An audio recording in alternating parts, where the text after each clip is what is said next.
Alright guys, welcome to my office today. I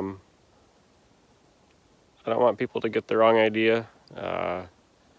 This is not what I work in every day. In fact, this is probably one of the nicest jobs I've done all year. So it's super quiet here. Middle of October in Michigan, super still today. It's going to be about 60 degrees, so I don't think you can really ask for a better day. I've definitely worked in worse conditions. I was recently in Flint, downtown, in some pretty bad areas, surveying like abandoned warehouses, and it was pretty rough. So today's like a vacation type day at work. So I can't tell you who I'm working for exactly or where I am, but it's a beautiful area, and we got to survey I think an 80-acre parcel today, and it's pretty much all wooded, so looking forward to it. Here we go. I'm going to be doing a lot of hiking today. So all these section corners, all half mile away from each other, and there's no roads going to them, so I'm hiking through the woods. So I spoke a little too soon about the conditions I'm working in. So I just walked about a quarter mile through swamp. Got a little wet, but my boots are waterproof, so that's good. I think I'm at the right spot though. It's kind of cool. Bearing tree. Corner is approximately north 35 west, 31.35 feet. There's another bearing tree right there. And if you look over here, there's a carcinite marker. And there should be a suction corner right here. Yep, there she is. Look at that. Yep, and pretty clear view to the sky. So that's good, the GPS should work pretty good. Apparently if I just would have came north about 200 feet up into the Manistee National Forest property, they have this nice woods to walk through, and I wouldn't have had to go through that swamp. Nice half-mile hike through the woods, and I've made it to the next section corner. RTK initialize. There it is. I'm walking right along the fringe of some public land, so I'm being real cautious in case somebody's out here hunting, because it's bow season right now. Haven't seen any hunters, but I'll feel bad if I spook some deer out from a hunter.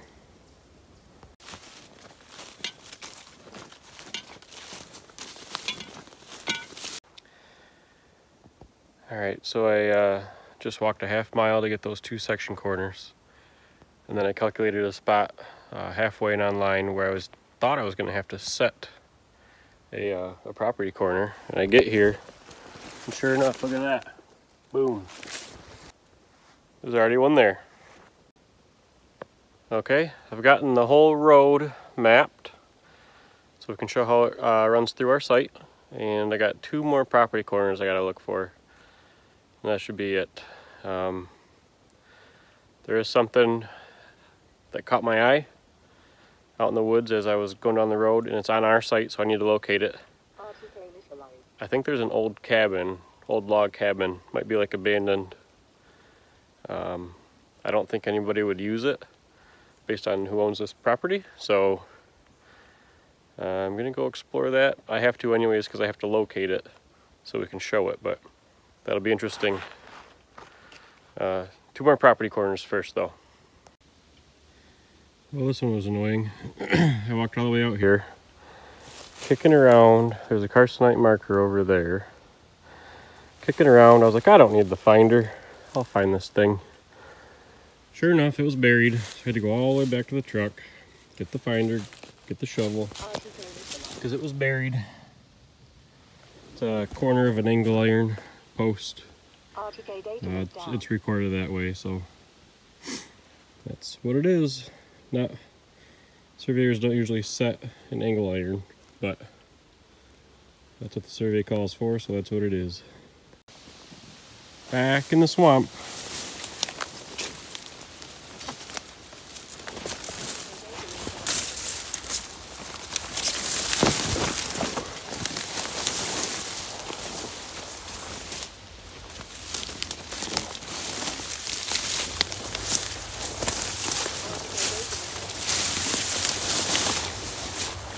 Not the most fun place to be, but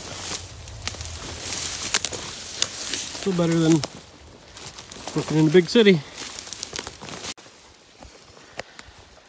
I know there's not a ton of bears in this part of the state, but there are some.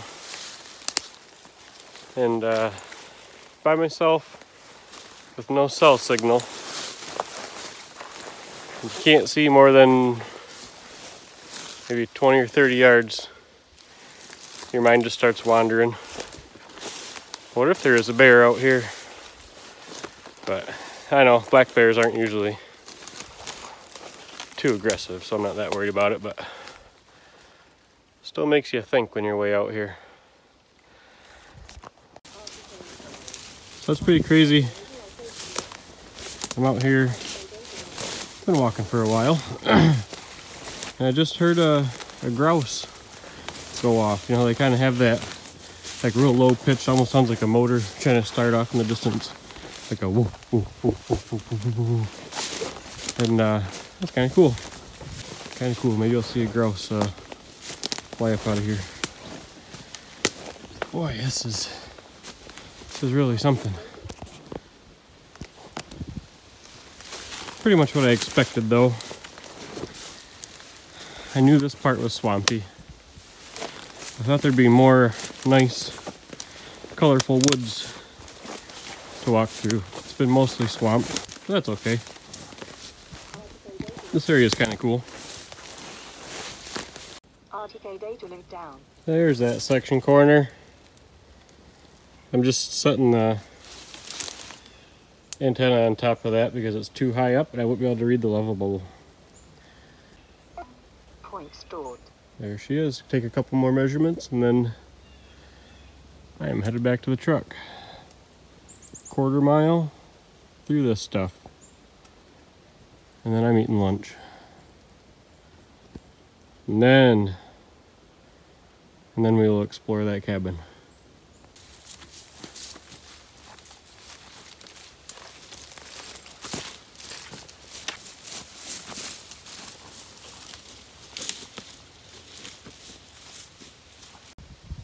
Yep, I was right. I caught a glimpse of something earlier, and boom, there it is. Kind of an old, like an abandoned cabin. Pretty neat. I don't think it's so much abandoned as I think the property just changed hands and the current owner is not somebody who would use a cabin. So I think they just put a padlock on it and just let it sit here and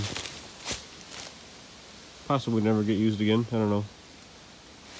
Pretty cool though. You can tell it's all handmade. I don't know how old it would be. Some of that stuff up above is a little newer. The roof is kind of new, but the actual log part and the chimney you can tell is all handmade. Pretty neat. I love old cabins. Outhouse over there.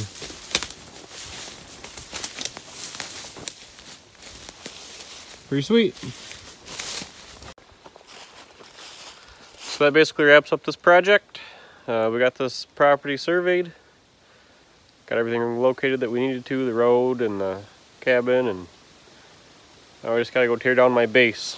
In case you were wondering what that was in the beginning, anybody who's not a surveyor, I'll try to explain it as quick as I can.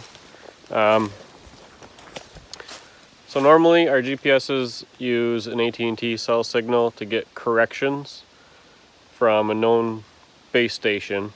They're scattered all across the state, operated by MDOT. And it's basically, in a nutshell, it's the way that we can get survey grade quality out of our GPS, like, you know, like 1/8 to 1/4 of an inch accuracy, like super accurate stuff. It's pretty cool. But when you're out in a place like this, where there's no cell signal, you got to set up your own base station. So I have a second antenna on a tripod like you saw earlier, and it stays stationary. And then the radio, the blue radio that's next to it, sends corrections to this antenna, based on the fact that it's not moving, so it can kind of track the satellites. And it basically gives atmospheric corrections to this antenna. Basically, in a nutshell, it makes us able to have super accurate positions. So that's what that is, in case anybody was wondering. I gotta go tear that down now. I already downloaded my data onto my card. So yeah, that's basically it. Thanks for watching.